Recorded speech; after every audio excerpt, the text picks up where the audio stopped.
Hey, what's up guys? Welcome back. So if you've been following my channel for a while, you'll have noticed that I occasionally do some metal art like this piece behind me. Metal art I find really interesting. It's one of my favorite art forms. I love the way that the light reflects off it and stuff.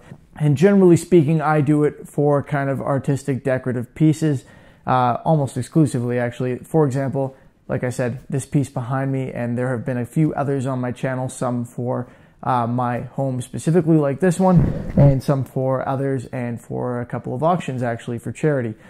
Now, we just recently completed a massive piece, 10 feet wide and 10 feet tall because it's a circle, and I filmed the process.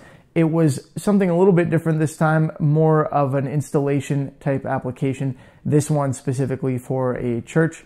Fairly expensive piece, but I think it turned out awesome. And yeah, we filmed the process. Got some great kind of montage, B-roll style footage, and that's it. Now you get to watch it.